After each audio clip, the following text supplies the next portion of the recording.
যে আমাদের সাংগঠনিক মেয়াদ আছে, সেই মেয়াদ পর্যন্ত নেতৃত্বকে দায়িত্ব, নতুন নেতৃত্বকে আপনারা দায়িত্ব দেবেন।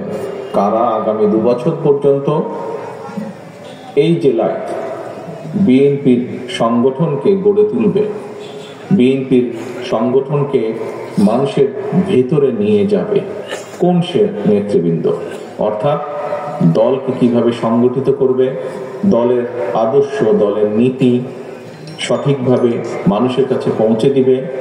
একই সাথে যারা এই দলের জন্য বিগত দিনে সংগ্রাম করেছে, দলের ঝান্ডাকে ধরে রেখেছে, তাদেরকে মূল্যায়ন করা হবে। এই দায়িত্বগুলো আপনারা সঠিক নেতৃত্বের হাতে তুলে দিবেন। প্রিয় সহকর্মীবৃন্দ,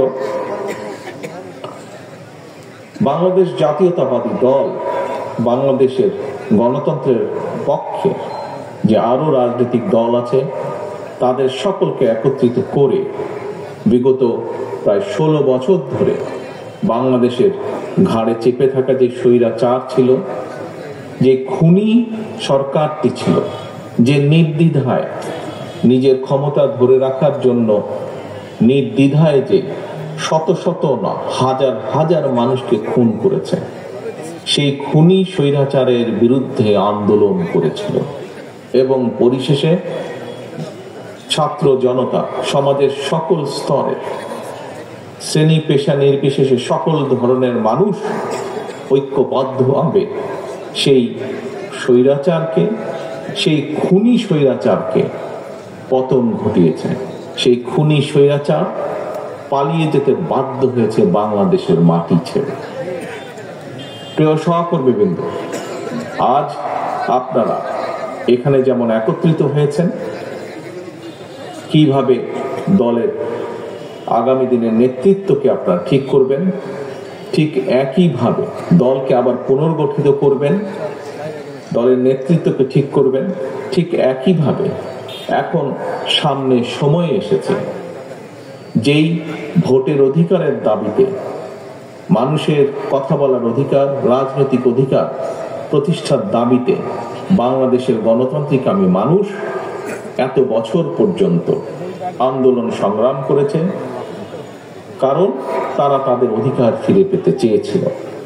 আজ সামনে সময় এসেছে বাংলাদেশের মানুষের অধিকার প্রতিষ্ঠিত করা, বাংলাদেশের মানুষের গণতান্ত্রিক অধিকার, রাজনৈতিক অধিকার, অর্থনৈতিক অধিকার প্রতিষ্ঠা করার সময় এবং সুযোগ এসেছে।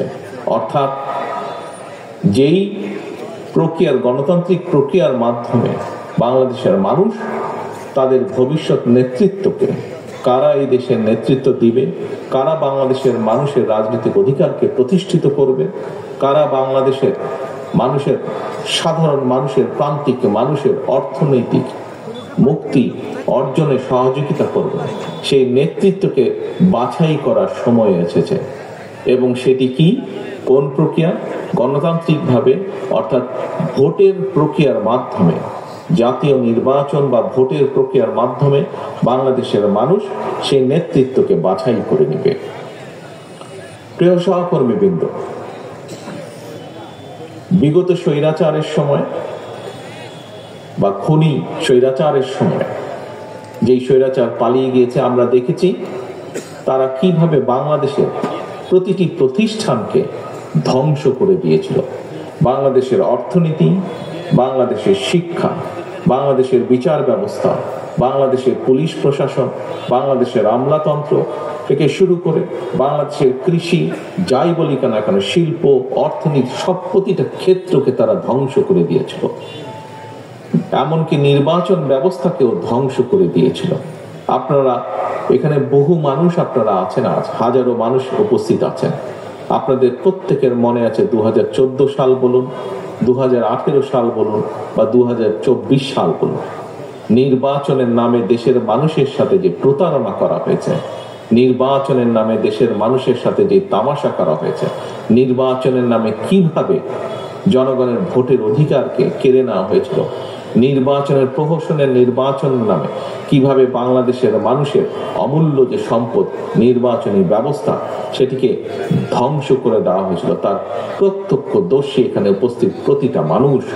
তথা বাংলাদেশের 20 কোটি মানুষ। প্রিয় সহকর্মীবৃন্দ, এই যে আপনাদের প্রিয় রাজনৈতিক দল বাংলাদেশ জাতীয়তাবাদী দল, অতীতেও যতবার বিভিন্ন স্বৈরাচার এসে বিভিন্ন সময় এই দেশের মানুষের অধিকার যখন কেড়ে নিয়েছিল, এই দেশের মানুষের অর্থনৈতিক অধিকার, মুক্তির সংগ্রামের অধিকারকে যখন কেড়ে নিয়েছিল, প্রতিটা সময়ে বিএনপি জনগণের পাশে দাঁড়িয়েছে। বাংলাদেশের মানুষ বাংলাদেশ জাতীয়তাবাদী দল বিএনপিকে দায়িত্ব দিয়েছে এবং বাংলাদেশ জাতীয়তাবাদী দল চেষ্টা করেছে বাংলাদেশের মানুষের দেওয়া সেই দায়িত্বকে, পবিত্র দায়িত্বকে যথাযথভাবে পালন করা। এবং সেজন্যই আমরা দেখেছি যে বাংলাদেশের মানুষের বহুদলীয় গণতন্ত্রের যে অধিকার, সেটি বিএনপি প্রতিষ্ঠার চেষ্টা করেছে। বাংলাদেশের মানুষের যে প্রত্যাশা সংসদীয় গণতন্ত্র, সেটি দেখেছি আমরা দেশনেত্রী খালেদা জিয়ার নেতৃত্বে বাংলাদেশে প্রতিষ্ঠিত হয়েছে।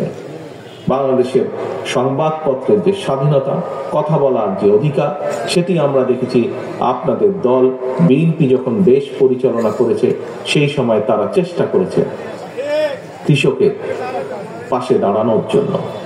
আমরা দেখেছি কিভাবে এই দেশের নারীদের শিক্ষার জন্য দেশনেত্রী খালেদা জিয়া কাজ করেছেন।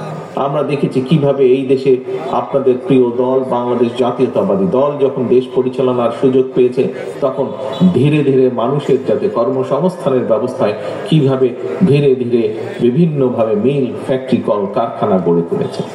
আজকে আমরা প্রায় বক্তব্যে রাজনীতিবিদ হোক অথবা যে কোনো ব্যক্তিই হোক, যখন দুটি বিষয় নিয়ে সকলেই গর্ববোধ করে। কি সেটি? এক হচ্ছে বিদেশে আমাদের যে প্রবাসী ভাইরা আছেন, কোটি কোটি 1.5 কোটির মতন প্রবাসী ভাই আছেন, যারা কষ্টার্জিত অর্থ বৈদেশিক মুদ্রা দেশে পাঠান। এই প্রবাসী আয়, এটি নিয়ে বাংলাদেশের অনেক মানুষ গর্ব করে। প্রিয় ভাই বোনেরা, প্রিয় সহকর্মীবৃন্দ, এই যে বিদেশে প্রবাসীদের চাকরির সংস্থান, এই ব্যবস্থাটি আপনাদেরই দল, প্রিয় দল তথা আমাদের দলের প্রতিষ্ঠাতা শহীদ রাষ্ট্রপতি জিয়াউর রহমান করেছিলেন। একই সাথে যে গার্মেন্ট শিল্পের কথা আমরা বলে থাকি, যে গার্মেন্ট শিল্পের জন্য সারা বিশ্বে আজকে বাংলাদেশ পরিচিত, সেই গার্মেন্ট শিল্পেরও যাত্রা শুরু করেছিলেন শহীদ রাষ্ট্রপতি জিয়াউর রহমান। কাজেই এই দুটি উদাহরণ থেকে এরকম আরো অনেক দেওয়া যায়, যেহেতু সময় কম। এই দুটি উদাহরণ দিয়ে আমি যেটি বোঝাতে চাইছি আপনাদের কাছে, যে বাংলাদেশকে এগিয়ে নিয়ে যাওয়ার জন্য, বাংলাদেশের মানুষকে সামনের দিকে এগিয়ে নিয়ে যাওয়ার জন্য যতগুলো উদ্যোগ, শিক্ষার ব্যাপারে হোক, স্বাস্থ্যের ব্যাপারে হোক, অর্থনীতির ক্ষেত্রে হোক, ভোটের অধিকারের ক্ষেত্রে হোক, প্রত্যেকটি ক্ষেত্রে কম বেশি আপনাদের দল বিএনপি বাংলাদেশ জাতীয়তাবাদী দলের অবদান আছে। প্রিয় সহকর্মীবৃন্দ, একটু আগে যেটি বলেছিলাম কথা, যে আমরা দেখেছি কিভাবে বিগত 15 বছর পালিয়ে যাওয়া খুনি স্বৈরাচার দেশের প্রতিটি প্রতিষ্ঠানকে ধ্বংস করে দিয়ে গেছে। আমরা দেশের প্রতিটি মানুষ আজ আমরা এই ধ্বংসের ভুক্তভোগী। এখন আজ যেমন আমরা এখানে একত্রিত হয়েছি, আজ প্রকৃত নেতৃত্বকে বাছাই করে নেবার জন্য, যারা আগামী দিনে বিএনপিকে নেতৃত্ব দিবে নড়াইলের মাটিতে। সামনে সময় এসেছে প্রকৃত নেতৃত্বকে, দেশের নেতৃত্ব যারা দিবে তাদেরকেও বাছাই করার সময় এসেছে। প্রিয় সহকর্মীবৃন্দ, দেশকে ধ্বংস করে ফেলা হয়েছিল বিগত 15 বছর। এখন সময় এসেছে দেশকে গড়ে তোলা। আমরা দেশের মানুষের সামনে 1 মাস, 2 মাস বা 3 মাস আগেও নয়, আমরা আজ থেকে 2.5 বছর আগে প্রায় বাংলাদেশের মানুষের সামনে আমরা উপস্থাপন করেছি আমাদের 31 দফা দাবি। কি সেই 31 দফা? এর মধ্যে আপনারা কম বেশি প্রত্যেকেই ওয়াকিফাল আছেন, অবহিত আছেন এই 31 দফা নিয়ে। এই 31 দফাটা কি? 31 দফাটা হচ্ছে বিগত 15 বছর এই স্বৈরাচার, পালিয়ে যাওয়া স্বৈরাচার, যে খুনি স্বৈরাচার দেশকে ধ্বংস করেছে, কিভাবে দেশকে আমরা আবার সামনের দিকে এগিয়ে নিয়ে যাব, তার একটি পরিকল্পনা দেশের মানুষের সামনে আমরা উপস্থাপন করেছি। প্রিয় সহকর্মীবৃন্দ, আজকের এই সম্মেলনের মাধ্যমে আমরা যেরকম দলকে আবার পুনর্গঠিত করার নতুন উদ্যোগ নিয়েছি, ঠিক একইভাবে দেশকেও আমাদেরকে পুনর্গঠন করতে হবে। এই রাষ্ট্র কাঠামোকে আমাদের মেরামত করতে হবে। কারণ বাংলাদেশের মানুষ অতীতে দেখেছে, কম বেশি যতটুকুই সম্ভব হয়েছে, বাংলাদেশ জাতীয়তাবাদী দল, এই আপনাদের প্রিয় দল, এই দলই দেশের মানুষের জন্য, দেশের জন্য কাজ করেছে। হতে পারে আমরা যতটুকু করতে চেয়েছিলাম বিভিন্ন কারণে আমরা হয়তো ততটুকু করতে পারিনি, কিন্তু তারপরেও করার মধ্যে যতটুকুই করেছে একমাত্র আপনাদের এই প্রিয় দল, বাংলাদেশ জাতীয়তাবাদী দল। প্রিয় সহকর্মীবৃন্দ, আজকে সময় এসেছে দেশকে সামনে এগিয়ে নিয়ে যাবার। আজকে সময় এসেছে দেশকে আবার পুনর্গঠন করার জন্য ঝাঁপিয়ে পড়তে হবে আমাদেরকে। দেশের শিক্ষা ব্যবস্থাকে গড়ে তুলতে হবে আবার, যাতে করে আগামী দিনের প্রজন্ম শক্ত ভিত্তির উপরে দাঁড়াতে পারে। দেশের অর্থনীতিকে আবার গড়ে তুলতে হবে। দেশের কৃষককে আবার কৃষির পাশে আমাদেরকে দাঁড়াতে হবে, কৃষকের পাশে আমাদের দাঁড়াতে হবে, যাতে আমরা কৃষিকে শক্তিশালী ভিত্তির উপরে, মজবুত ভিত্তির উপরে গড়ে তুলতে পারি। দেশের শিল্প ব্যবস্থাকে গড়ে তুলতে হবে। দেশের মানুষের স্বাস্থ্য ব্যবস্থাকে আমাদের পুনর্গঠন করতে হবে, যাতে দেশের মানুষের কাছে, প্রত্যেক প্রান্তিক মানুষের কাছে আমরা স্বাস্থ্য ব্যবস্থা পৌঁছে দিতে পারি। প্রিয় সহকর্মীবৃন্দ, বিগত 15 বছর বাংলাদেশ জাতীয়তাবাদী দলের প্রত্যেকটি নেতা কর্মী, মূল দল সহ অঙ্গ সহযোগী সংগঠনের প্রত্যেকটি নেতাকর্মী, সারা বাংলাদেশে ছড়িয়ে ছিটিয়ে থাকা প্রতিটি নেতাকর্মী, সারা বাংলাদেশে ছড়িয়ে ছিটিয়ে থাকা বাংলাদেশের গণতান্ত্রিকামী অন্যান্য সকল রাজনৈতিক দলের প্রতিটি নেতাকর্মী, আমরা নিয়োজিত ছিলাম এই স্বৈরাচারের বিরুদ্ধে আন্দোলনের। এখন স্বৈরাচার পালিয়ে গিয়েছে, এখন এসেছে সামনে সময় কিভাবে দেশকে গড়ে তুলতে হবে। আসুন আজকের এই সম্মেলনে আমরা দুটি বিষয় আমরা প্রতিজ্ঞা গ্রহণ করি। প্রিয় সহকর্মীবৃন্দ, কেন এই প্রতিজ্ঞা গ্রহণ করব? কারণ এই কারণেই প্রতিজ্ঞা গ্রহণ করব, এখানে উপস্থিত যে 707 জন আজকে কাউন্সিলর আছেন, প্রতিটি কাউন্সিলর আপনারা হচ্ছেন শহীদ রাষ্ট্রপতি জিয়াউর রহমানের সৈনিক, আপনারা হচ্ছেন দেশনেত্রী খালেদা জিয়ার সৈনিক, আপনারা সেই দুজন মানুষের সৈনিক যেই দুজন মানুষের কাছে সর্বোচ্চ অগ্রাধিকার হচ্ছে বাংলাদেশ এবং বাংলাদেশের মানুষ। কাজেই বাংলাদেশের মানুষ আপনাদের দিকে তাকিয়ে আছেন, আপনাদের দলের দিকে বাংলাদেশের মানুষ তাকিয়ে আছে, যে এই দলটি আবার অতীতের মতো দেশের মানুষকে দিশা দেখাবে, এই দলটি আবার অতীতের মতন বাংলাদেশকে বিশ্বের বুকে সামনের দিকে এগিয়ে নিয়ে যাবে। কাজে আসুন আজকের এই সম্মেলনে আমরা যেমন দলকে পুনর্গঠনের উদ্যোগ নিয়েছি, দলকে নতুন ভাবে সামনের দিকে এগিয়ে নেওয়া যাওয়ার উদ্যোগ নিয়েছি, একইভাবে আসুন আমরা দ্বিতীয় আরেকটি প্রতিজ্ঞা গ্রহণ করব আজকে। সেই প্রতিজ্ঞা হলো যে কোনো মূল্যে আমরা জনগণের আস্থা অর্জনের মাধ্যমে যে কোনো মূল্যে আমরা দলকে 31 দফা, দেশকে 31 দফার ভিত্তিতে আমরা গড়ে তুলব। এটাই হবে আজকে আমাদের এই কাউন্সিলের, এই সম্মেলনের মূল প্রতিজ্ঞা, যে সামনের দিনে আমরা বাংলাদেশের মানুষের আস্থা অর্জনের মাধ্যমে 31 দফার আলোকে আমরা দেশকে গড়ে তুলব। কারণ আমাদের সামনে এখন একটি প্রায়োরিটি, আমাদের সামনে এখন একটি লক্ষ্য, একটি উদ্দেশ্য, সেটি বাংলাদেশকে পুনর্গঠন করা, বাংলাদেশের মানুষের ভবিষ্যৎকে গড়ে তোলা, বাংলাদেশকে রাষ্ট্র ব্যবস্থাকে আবার মেরামত করা।